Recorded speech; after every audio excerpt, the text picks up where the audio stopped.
Hi, I'm Dan, this is at Midlife Crisis Motorcyclist, and this is the Royal Enfield Guerrilla 450, which is, well, until I got here on the launch event, I didn't actually know what it is because Royal Enfield has been playing its cards pretty close to its chest with this bike. So it's made the kind of usual pre-launch swatting on rivals and all that kind of thing a little bit more challenging than usual. So basically, I'm going to have to wing it. Bear with me on that. Now, when I say I didn't know what the bike was, I may be being a little bit unfair because, shall we say, some informed guesswork, I seem to be pretty much on the money with it. And as you can probably tell, it's basically a sort of roadster twist on the Himalayan 450, which you'll have seen me riding here relatively recently. Now, in those terms, it's based around the same liquid-cooled 452cc single-cylinder Sherpa engine. It's got the same 40 horsepower and 40 newton meters, A2 license friendly, and it's based around a version of the same steel frame, just with a slightly shorter swing arm and a revised front end to account for the different geometry. Now, this is Royal Enfield kind of playing to a new audience, really, isn't it? Whereas before its core product had been based around variations on the air-cooled 350 single, 650 twins, you know, very retro look and all that kind of thing. This bike and the new Himalayan are kind of modern bikes, really, aren't they? And they're playing to a much different audience. And particularly with this Guerrilla in this Larry colour scheme you can see here, there are some more subdued ones for the more kind of retro fans. It's definitely targeted at a younger audience who perhaps might not have considered Royal Enfield before. And in that sense, Royal Enfield has set itself a bit of a challenge, hasn't it? Because if you're a younger rider on an A2 licence looking for a kind of characterful single-cylinder bike, you know, nice and affordable, you've actually got a fair bit of choice, haven't you? Ranging from stuff like the KTM Duke 390 with its kind of raised middle finger attitude. You've got the kind of slightly quirky retro modern vibe of the Husqvarna Svartpilen 401, obviously a sister bike to the KTM. You've even got kind of more boutique options like the Herald Brute 500, and they're all kind of priced in that £5 to £6 grand realm, and they've all got kind of comparable power outputs and all the rest. Looming over them all, of course, is the Triumph 400 range, and in particular the Speed 400, which has quietly gained a couple of £100 since it launched, but it still starts at £5,195 and still looks quite the steal when you consider, you know, how prestigious the brand is, how well it rides, and the quality of its kind of fixtures and fittings. Now, in terms of what the Guerrilla is and kind of how it's pitched, it's kind of a quirky mix of Royal Enfield's kind of traditional vibe and that more contemporary look that they're going for. So up front, start with these forks, which are kind of conventional and kind of retro with their kind of dust covers here. That's quite a significant difference from the upside down forks you get on a lot of rivals. And while I'm assured that there's no kind of functional loss in using that format of fork, in terms of kind of showroom appeal, if you're comparing this bike with the Triumph with its kind of gold anodized upside down forks and stuff like that, you might think that was a bit of a backward step. And it's quite an unusual mix with this kind of more contemporary linkage driven monoshock rear. There's also these tyres which with that tread pattern have a kind of, you know, a bit of a kind of flat tracky kind of dual purpose vibe when really the bike is being pitched very clearly as a roadster. So a curious mix on that score. For a Royal Enfield, it's also got a decent amount of tech. So you've got ride-by-wire throttle with 2 modes.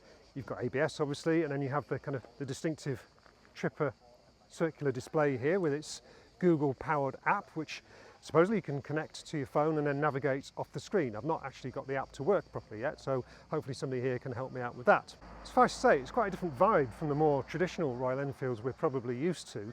So it'll be interesting to see how Royal Enfield gets on appealing to that younger target audience. Of course, the important thing is how much it will cost. Now, as I record this, I don't actually know because Royal Enfield hasn't told us. But I say, if you look at the pricing of those competitor bikes, all between £5 and £6 grand, the starting price of the Himalayan is, I think, £5,750, or was when I first rode it. So if I would speculate, I'd say they're probably going to put it around £5.5 grand, maybe a bit less to compete with the Triumph. But whatever they price it at, it's obviously facing quite a big challenge before it's even turned a wheel. Speaking of which, it's probably time to take it for a ride and find out how it actually goes.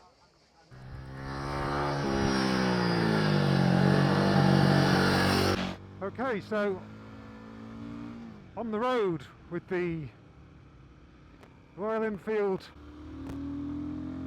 the time to find out whether it's a retro or a modern, or maybe a kind of combination of the two. Now, it might be bad luck for the Royal Enfield that the last single cylinder I was riding, and not that long ago, was rather more exotic in the shape of the CCM Maverick. That beautiful bespoke hipster roadster scrambler type thing with a super punchy 600cc single and boutique everything on it. Or in fact, it might count in the Royal Enfield's favour on the basis that everything on that CCM was somewhat hyperactive. So in comparison, still don't know how much it cost, but I'm going to estimate it was probably a third of the price of the CCM. It's going to feel kind of refined and smooth and friendly in comparison. So let's first of all look at that engine, which we kind of know from the Himalayan already. Or should it be Himalayan? Tomato, tomato, all that kind of thing. I'm going to stick with Himalayan because that's what I've always said. So anyway, we know it from that bike. It's a modern liquid cooled single, 40 horsepower, 40 newton meters of torque, and in the kind of Royal Enfield style, it's quite nice and torquey. We had some stats in the press conference yesterday about something about 85% of the torque over 71% of the throttle time or something, which sounds a bit like that Anchorman 60% of the time it works every time thing, doesn't it? But anyway, you get the gist. It's a flexible, torquey engine, and it's quite characterful as well. It's sure there's a bit of single cylinder vibiness about it. Mirrors start to fizz at certain revs, but overall it's respectably smooth for a single. Doesn't shake it to bits. And although it's no screamer, you know, rev out to, I think, indicated 9 on the rev counter there, so, you know, it's got some breadth to it. I also think it sounds a bit fruitier than it does on the Himalayan. There's an airbox here under the tank, which I think has been retuned a bit, so you can definitely hear some induction there, which is nice.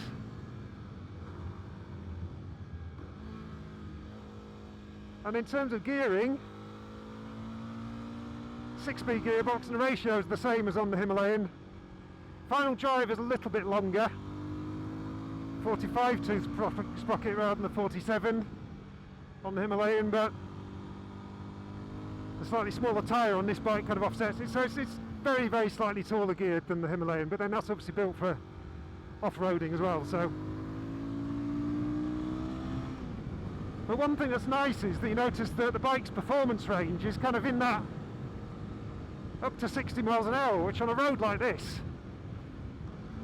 feels really nice. And we were pressing on quite a bit earlier on, and you know, it felt like we were having a good time, but we were really going above 60 miles an hour, which, let's face it, in the real world is what you want. You want a bike that's entertaining without going scary death speeds. So that was good. If there's a problem with the performance, it's that the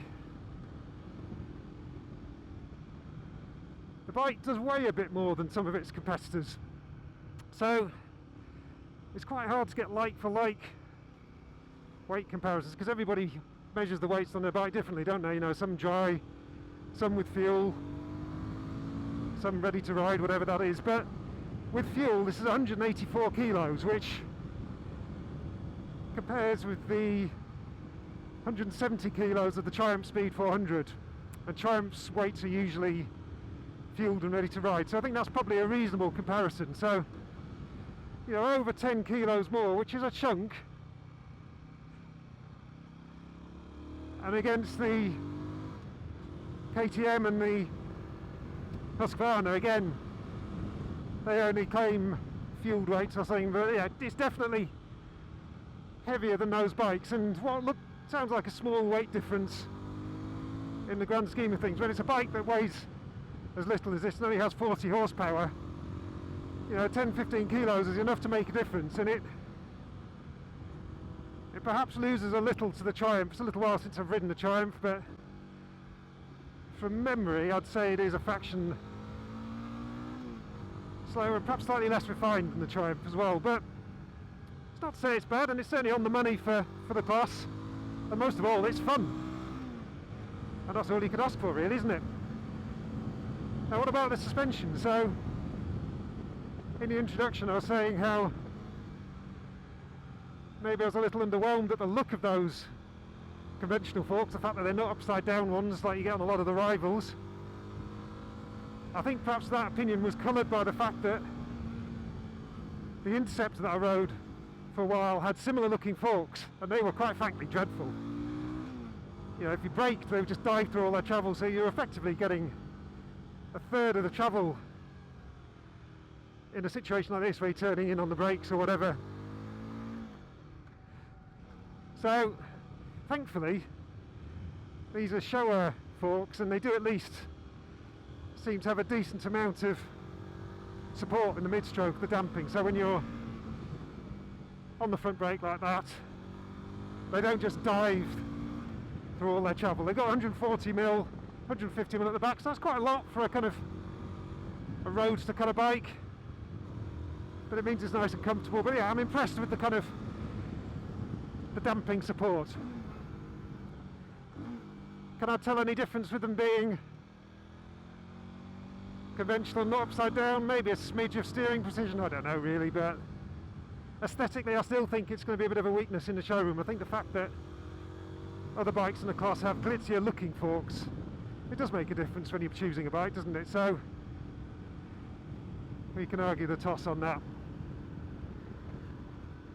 In terms of the handling, I mean, I'm obviously no expert, but the numbers look pretty punchy. Quite a steep head angle, quite short trail, so that helps the sense of agility. And I'd say it handles pretty smartly. It's just fun. It's quite an upright riding position. It feels quite short, so if you're a taller rider it might feel a bit teeny, but it's not too bad. I'm about 6 foot and I don't feel cramped on it. It's quite a low seat, 780mm, and it's nice and slim as well, so very manageable.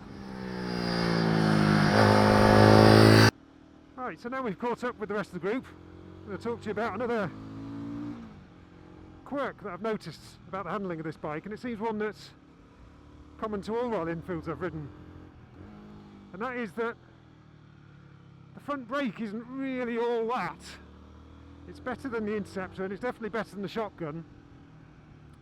But although it's a proper bi-bray budget Brembo caliper and it's a decent sized front disc, it just isn't that kind of bite to the front lever that you might get in other bikes. The flip side of that being is that the back brake is really powerful. And again, that's something I noticed on the Shotgun. And apparently, chatting with some of the people on the launch, it's a bit of an Indian thing. Apparently it's just the way Indian riders prefer their bike set up, and obviously with Royal Enfield being based there now, it has to build the bikes according to what local riders like. Apparently they like really powerful back brakes. Now it has advantages and disadvantages.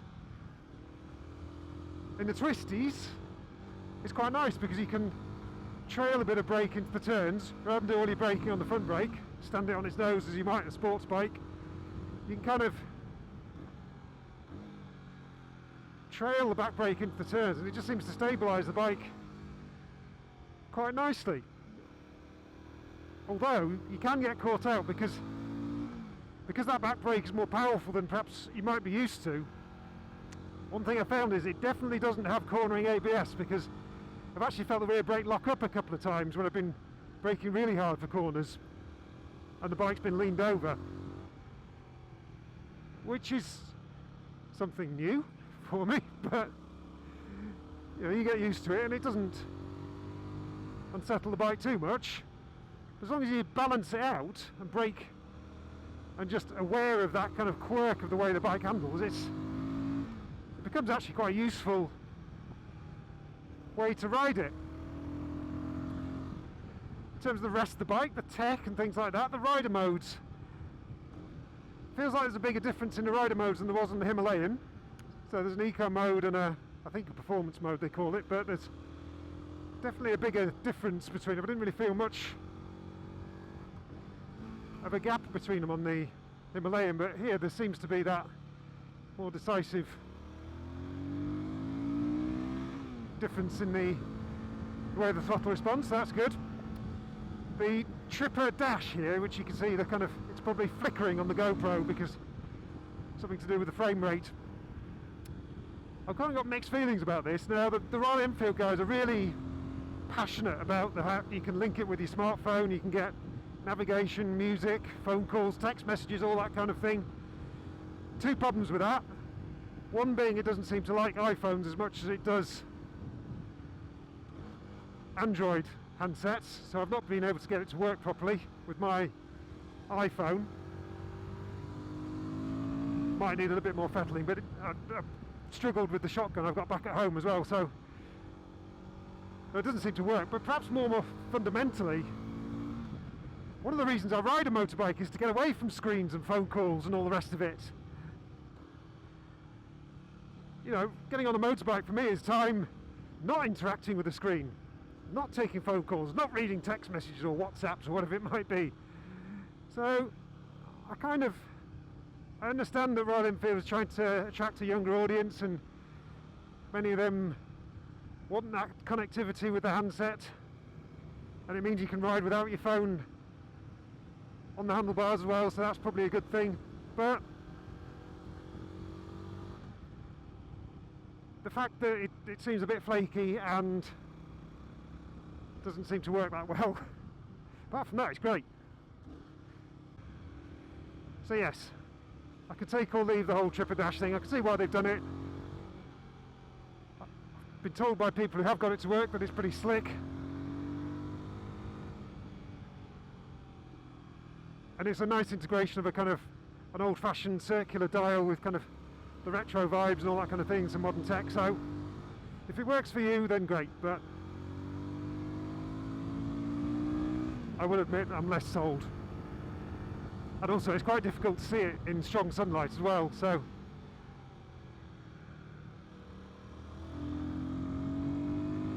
there we go. Bit of an overview of this Royal Enfield Guerrilla. I think we've still got a few of these twisty miles left to go, so if you'll excuse me, I'm going to crack on and enjoy them.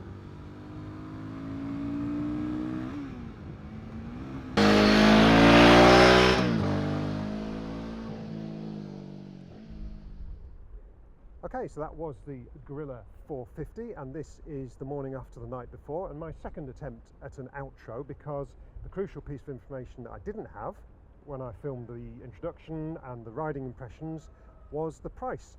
Now, if you're watching this, you'll now know that, as I do as well, and the starting price of £4,850 that Royal Enfield has announced for the Guerrilla 450 is punchy in the extreme and somewhat less than I'd predicted in the introduction. Most importantly, it also undercuts that benchmark Triumph Speed 400, which is the bike that is inevitably going to be the main one that people compare this against. Now, with that price in mind, does that change my riding impressions from yesterday's test? Well, it kind of does and it doesn't. It helps put them into context, doesn't it? So the fact remains that this is a really fun bike to ride. It's super accessible, really, really enjoyable at the kind of speeds we were doing yesterday, you know, the kind of 60 mile an hour, twisty roads, that kind of thing.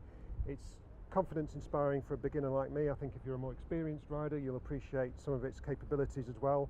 Although it's a small and nimble bike, it's also substantial enough that if you're looking for a proper bike, even though it has a single cylinder engine, I think you'll find this big enough to enjoy as well. So I think it's going to appeal to a wide selection of people. Looking at that price, it kind of makes a bit more sense of some of the things that I was perhaps less taken with. So these forks that I was talking about, which perhaps look less fancy than the upside down ones on the Triumph and some of the other bikes in the class, they work fine. I don't think they look that special. They may cheapen the appearance of the bike a bit, but yeah, in the context of that price, it's less important, isn't it? Again, some of the finish, there's just the kind of general tidiness. It doesn't match what you get on the Triumph, but again, it's a lot cheaper.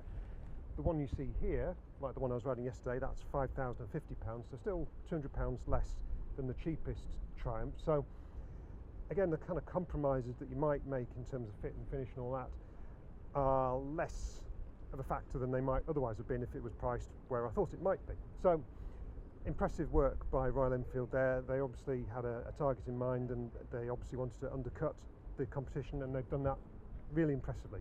In terms of where the bike goes from here, I'm really interested to see what other bikes Royal Enfield can spin off this platform. It's obviously adaptable. You can build an adventure bike like the Himalayan, or a roadster like this. I wouldn't be surprised if we see a scrambler, a flat tracker, maybe even a cafe racer type model in the future.